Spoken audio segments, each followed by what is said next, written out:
Buenas noches, bienvenidos a Matices, a una nueva entrevista. Karen, feliz noche. Buenas noches, bienvenidos a nuestra mesa de entrevista. Y Saúl, tenemos algunos datos de contexto para compartir. Datos de contexto que tienen que ver con el tema migratorio, Karen. Según datos de la patrulla fronteriza de Estados Unidos, 95,000 migrantes fueron detenidos en la frontera con México en el mes de junio. En mayo se registraron 132,887 detenidos y las condiciones en los centros de detención son preocupantes por el hacinamiento, denuncias de tratos inhumanos y detención a menores de 7 años por más de 2 semanas. Esto forma parte del contexto migratorio en la frontera sur de Estados Unidos.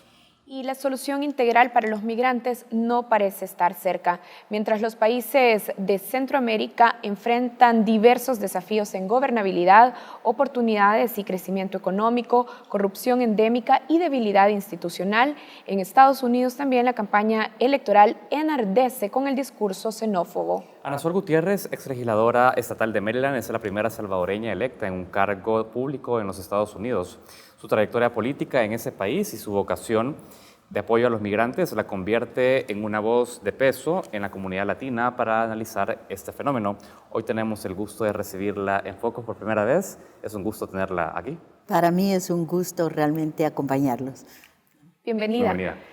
Empecemos a discutir o a revisar algunos de los datos que tenemos en los medios de comunicación y en los discursos de los gobiernos tanto estadounidenses como centroamericanos.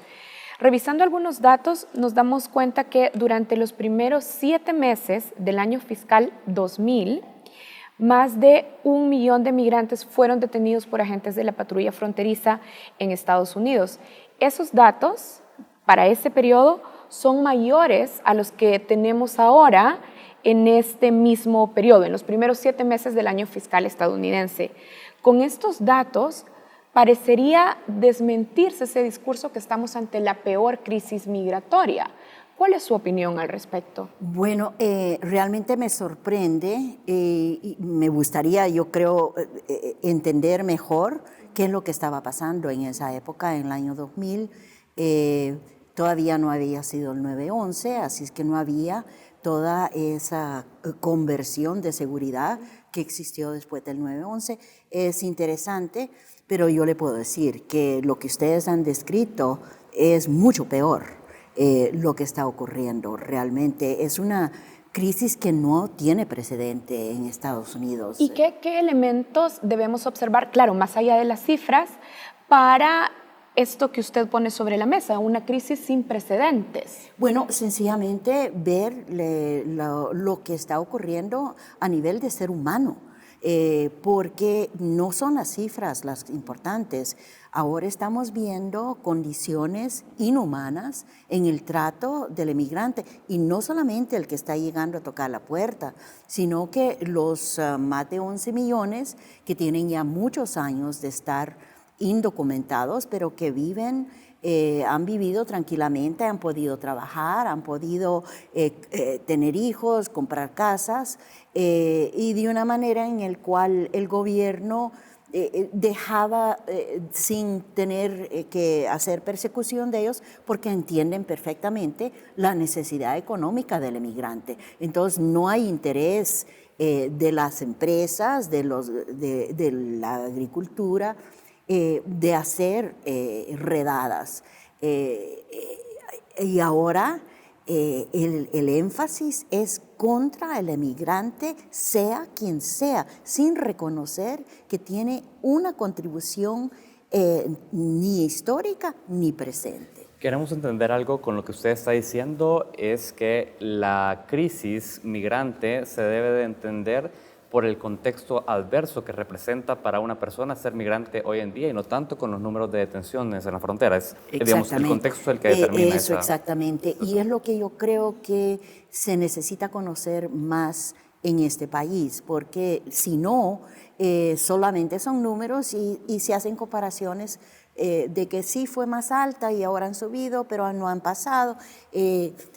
Eso no es la situación actual. Queremos entender un poco el fenómeno porque, y qué bueno que usted ya aclara estos puntos, la administración Trump ha señalado que la reducción en el número de detenciones en la frontera, como lo hemos señalado entre junio de este año y el mes de mayo, se debe a iniciativas que la administración Trump está ejecutando.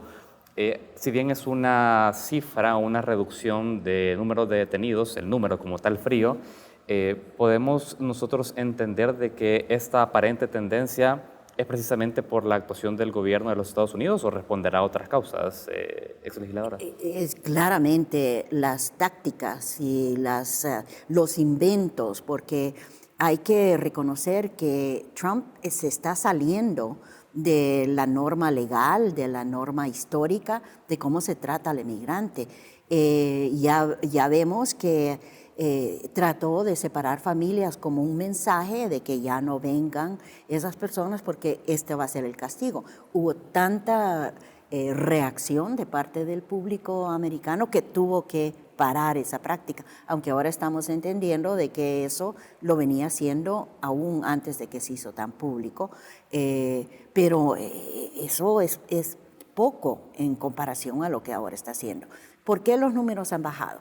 Bueno, claramente yo creo que sí hay un mensaje, pero no creo que los migrantes le están prestando atención a los mensajes de que ya no vengan, que el país ya está lleno, él ha dicho eso, ¿no? Yo diría que es el cambio de las leyes que no son leyes, no es cambios, son cambios de las políticas que él está imponiendo, de que, por ejemplo, la ley internacional y la ley nacional le permite a cualquier persona, tiene el derecho de aplicar para el asilo. Y el momento en que toca suelo americano, ese caso se tiene que llevar a la corte, se le tiene que investigar y se le tiene que tratar con el derecho humano que es el pedir asilo. Eso lo ha cambiado. Ahora él los tiene esperando en México en condiciones inhumanas. Aquellos que han explicado que quieren tomar asilo. Acuérdense, el asilo es un derecho internacional.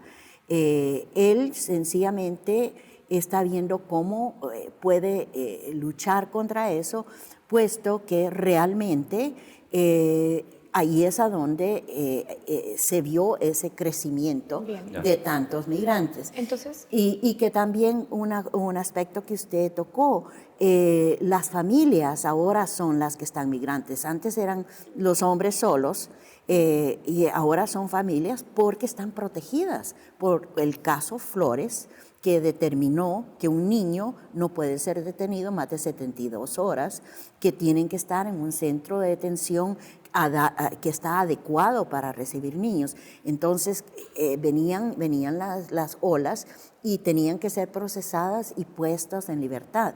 Eso es lo que Trump dice, esto lo tengo que frenar, porque eso no me está limitando a los migrantes. Pero hay que entender la razón por la cual quiere. Él no le interesa resolver el problema ni en la frontera ni del emigrante. No le interesa que hayan menos detenciones de la patrulla fronteriza. Él lo que quiere es tener la visibilidad de ser un campeón anti-emigrante para su base. Es puramente político y electoral. Y no importa qué es lo que él tiene que hacer.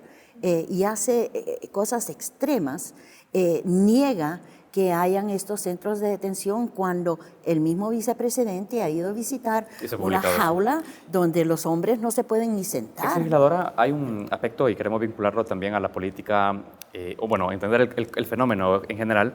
El presidente de El Salvador, Nayib Bukele, ha dicho que la muerte de Oscar y Valeria Martínez, padre e hija, que murieron al intentar cruzar el río Bravo en la frontera sur con Estados Unidos, el presidente de la República dijo, es nuestra culpa.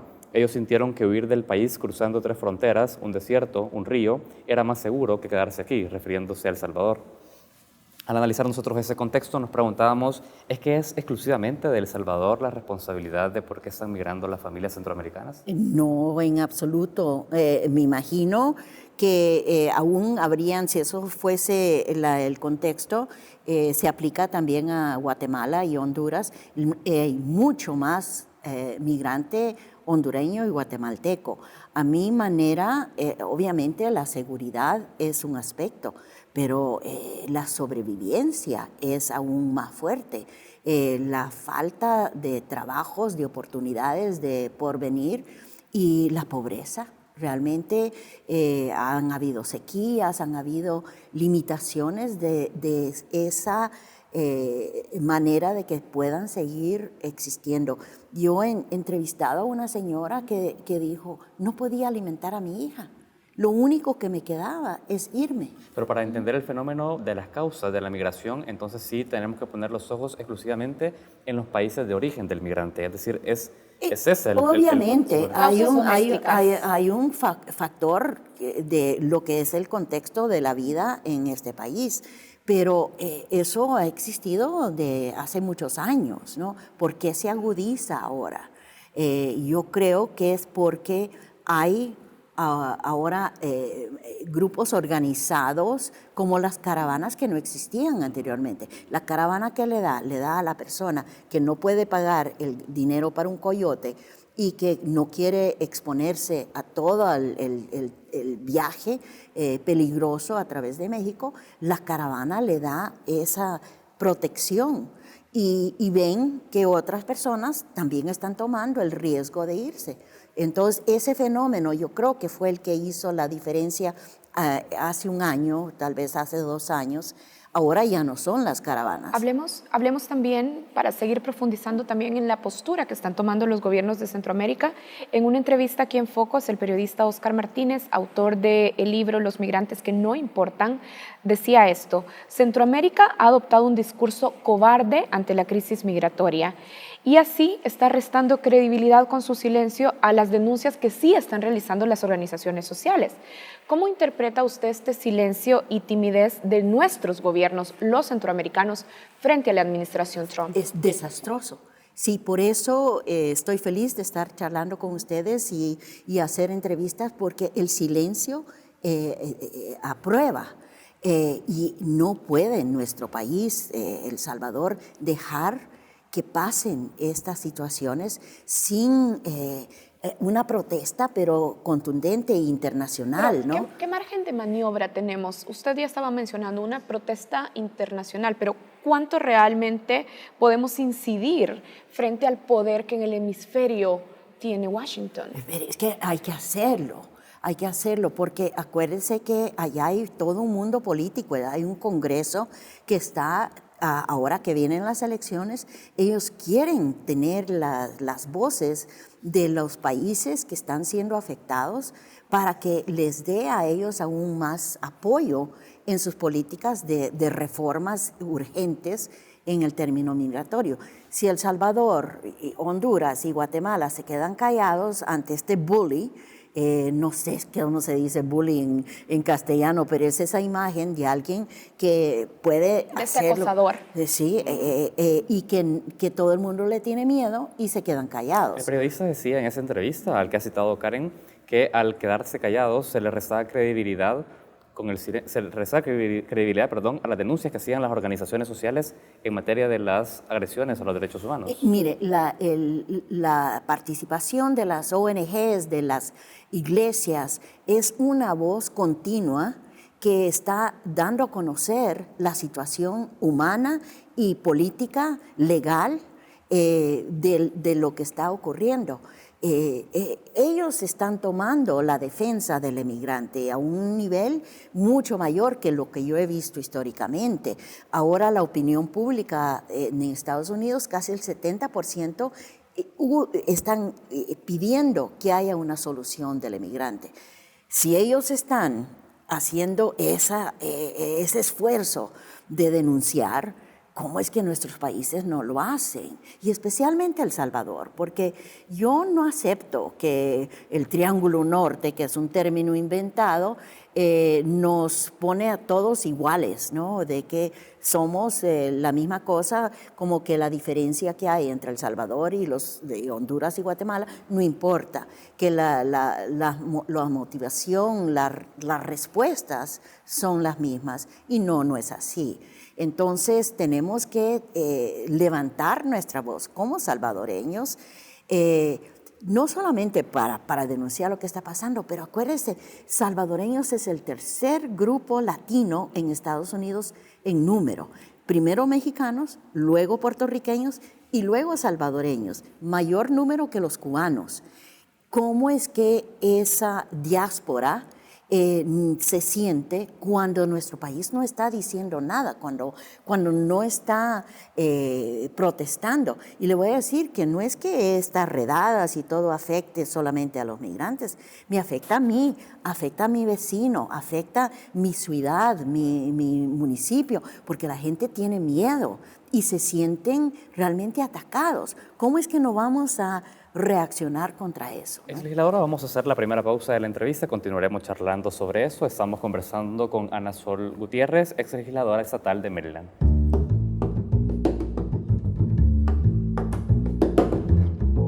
Continuamos en Matices. Ana Sol Gutiérrez, exlegisladora estatal de Maryland, se encuentra con nosotros. Analicemos el fenómeno migratorio. Usted ya daba algunas valoraciones respecto al tema. Seguimos profundizando en la entrevista, exlegisladora. Usted decía, es importante no quedarse callado por parte de los gobiernos de la región ante la situación deplorable que están viendo nuestros migrantes en Estados Unidos. Sin embargo, ¿cómo jugar políticamente, siendo usted una política, cuando el presidente Trump amenaza que ante una flexibilidad por parte de los gobiernos de México y Centroamérica en no detener la migración irregular, las consecuencias son elevar los aranceles a los productos mexicanos que ingresan a Estados Unidos o, en el caso de los países centroamericanos, recortar la ayuda? Es decir, ante esa dimensión y la presión que tiene la opinión pública, ese costo, ¿cómo poder pronunciarse de manera agresiva ante ese gobierno? Bueno, yo creo que hay que conocer qué tipo de persona es Trump. Él le va a tirar cualquier cosa a nuestros países. Él va a tratar de que le tengamos más y más miedo y que nos acobardemos sobre su actitud. Pero hay que reconocer de que él está violando las leyes y eso lo ha comprobado la Corte. Cada medida que él propone que está fuera de la ley, la Corte inmediatamente lo bloquea, como fue con DACA y con TPS. Ha dicho claramente la Corte de que él no lo hizo adecuadamente. Hay caso tras caso con el censo, de tratar de solicitar que el censo se identifiquen los que son ciudadanos y que no sean ciudadanos. Es una táctica para que no haya votación, reprimir el voto. Entonces, con estos elementos que está poniendo sobre la mesa, me gustaría entender ¿cuál es su valoración sobre la actitud del gobierno mexicano de Andrés Manuel López Obrador? Bueno, a mí realmente me sorprende de que ha sido cómplice, ¿no?, de las políticas que le ha propuesto Trump. Da la impresión que se dio muy rápido ante la amenaza de los aranceles. Exactamente. Ya México venía militarizando toda su zona sur. Esto no es un fenómeno nuevo, ¿no? Yo he cruzado el río Sichape en la parte sur y allí no hay nadie, no se ve ninguna fuerza. ¿Por qué? Porque todo el sur de México es una bloqueada militar de todo índole. Pero ahora el hacerse cómplice, dejar que las personas que están yendo a pedir asilo se queden en México en condiciones deplorables hasta que les llegue su turno, eso no es aceptable, ni en términos humanos ni en términos legales. Y eso lo han aceptado fácilmente. ¿Es un cuestionamiento que usted hace a la política exterior mexicana? Absolutamente, sí, y quisiera que lo explicaran más. Es que nosotros le tenemos que exigir a México cómo está haciendo. Y además en la parte sur también hay un retorno de migrantes enorme.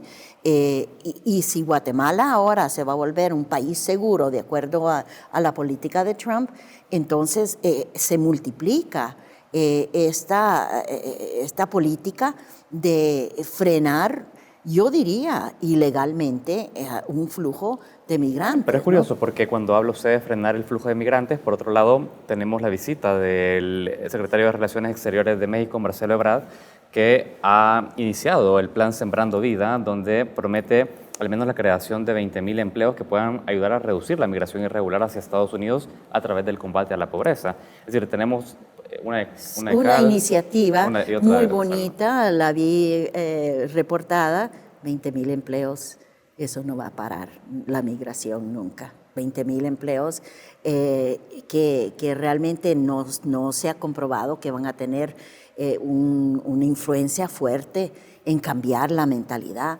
Es que hay que reconocer de que el migrante ya es la última opción que están escogiendo migrar. Una persona no migra dejando familia así tan fácilmente. Entonces, hay que estudiar esas razones por las cuales están migrando. Y yo creo que, por ejemplo, políticas internas, el salario mínimo es bajísimo en este país. Una persona puede trabajar 10 años para la gran empresa y si no hay un cambio de salario mínimo legislativo, se queda, se estanca. ¿Qué futuro puede tener un joven pensando en que yo voy a hacer una carrera profesional, voy a seguir adelantando? Y realmente eso no es parte de las nuevas ideas. No se está viendo qué es el impacto económico que se podría tener en los individuos. Tenemos una población a cierto punto súper educada, universitarios, que están trabajando en bancos de cajeros o en almacenes. Ese es el factor a gran plazo que yo creo que tenemos que estar atacando. No que vengan 20.000 empleos. ¿Cómo es que nuestra fuerza laboral le podemos empoderar económicamente y en una manera que va a ganar el país, obviamente el desarrollo?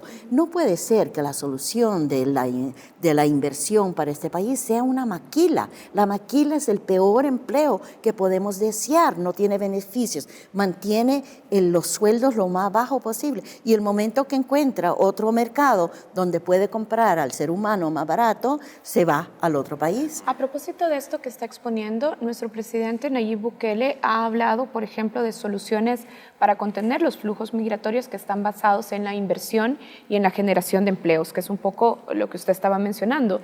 Esa lectura también la ha expuesto frente al gobierno de Estados Unidos y hablando precisamente de su cercanía con el gobierno de Estados Unidos, el secretario de Estado Mike Pompeo ha visitado El Salvador para abordar justamente las medidas que el gobierno está tomando en materia migratoria, además de reforzar vínculos en el combate al narcotráfico, se ha dicho.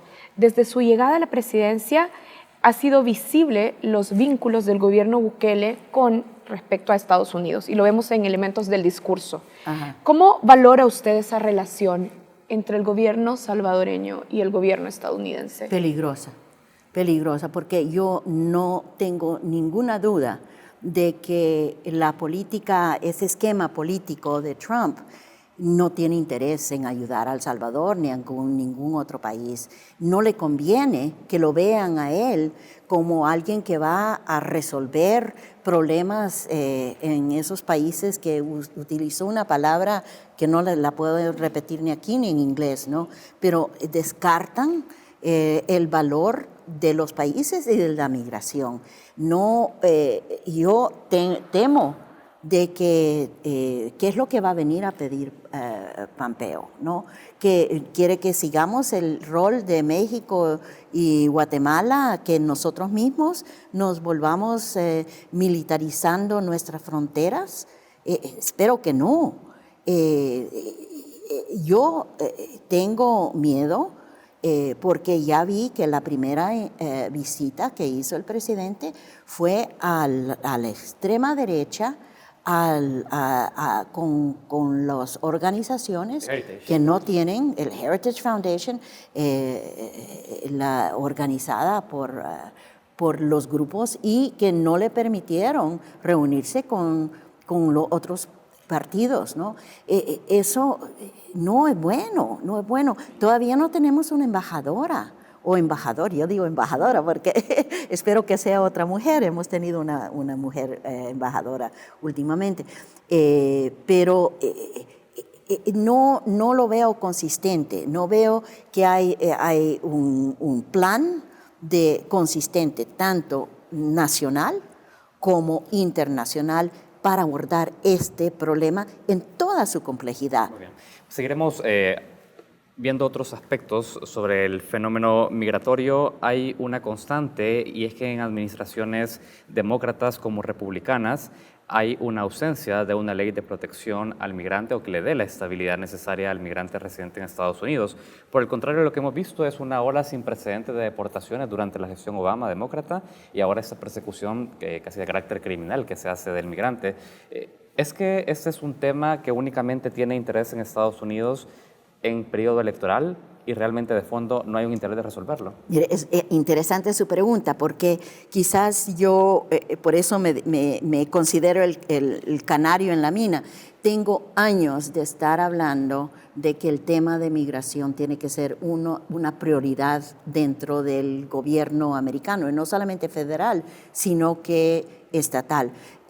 Yo enseño un curso que es el impacto de políticas migratorias en el gobiernos estatales y locales, porque aunque la decisión de cuántas visas, quién entra, quién no entra es federal, el resto es de los estados. La educación, los hospitales, las licencias de manejar, todo cae sobre el Estado, y eso es totalmente inconsistente porque cada Estado hace lo que su política, su manera de pensar les permite. Maryland es un estado muy progresista, hemos dado licencias de manejar a toda persona y que no importe su estatus migratorio. Entonces, regresando a su tema, ahora más que nunca, yo estoy tal vez contenta, se podría decir contenta, de que el péndulo está llegando ahora mucho más favorable para el emigrante. En años anteriores, y se ve claramente que Obama no quería tomar medidas para mejorar las reformas migratorias. Se quedó el primer término sin hacer nada, y solamente fue a través del el empujón que le dábamos a él que salió con DACA, que fue una medida que realmente era favorable. Hasta ese entonces no se había considerado qué hacer con los Dreamers, ¿no?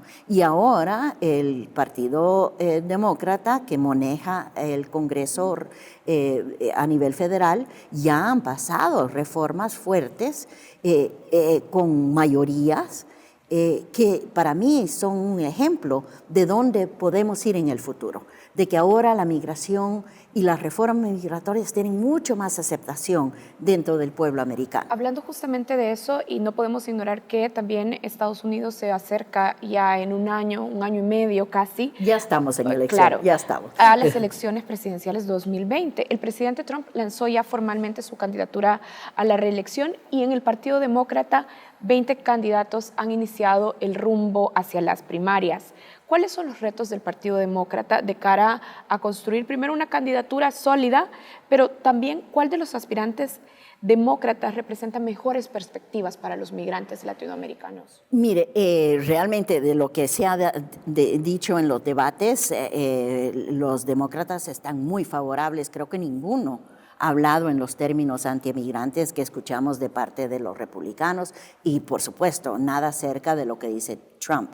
Todos unidos, tienen una voz unida de que tiene que haber reforma migratoria, pero positiva, no las reformas que está pidiendo Trump, que es eliminar las protecciones, las pocas protecciones que tienen el emigrante. Por ejemplo, las que mencioné, de que los niños no pueden estar detenidos por mucho tiempo. Él quiere eliminar eso, cerrar las puertas completamente legalmente, que es la cosa que ahorita no lo puede hacer. Todavía es un abanico muy grande de 20 candidatos. ¿Cuál de todos estos le parece a usted que Vamos a ver. mejor orientaría el péndulo para los migrantes? Mire, ahorita es realmente ruleta, ¿no? Pero ya hay 4 que están sobresaliendo. Biden, por supuesto, Kamala, también la Elizabeth Warren me encanta, es una mujer que realmente promete políticas serias. Ella conoce la política, no está solo hablando así sobre los temas. Creo que se va a ir eliminando de este gran grupo de candidatos. Ahora vienen otros debates el 30 de julio, ya uno se ha salido, entonces va a ir reduciéndose el número. Creo que la calidad de candidatos es maravillosa y que la unión dentro del Partido Demócrata está fuertísima. Y creo que todo el mundo dice, no importa el que salga, lo voy a apoyar, porque tenemos que sacar a Trump. Ana Sol Gutiérrez, ex legisladora estatal de Maryland, lo hemos dicho también al inicio de la entrevista, primera salvadoreña electa en un cargo público en Estados Unidos. Para nosotros ha sido un honor tenerla en este set y compartir este análisis. Gracias a ustedes, realmente muy preparados, y ojalá que en mi próximo viaje podamos hacer otra conversación. Claro que sí, gracias. acá la esperamos. Muchas gracias. Nosotros cerramos aquí la entrevista de Matices, hacemos una pausa, regresamos.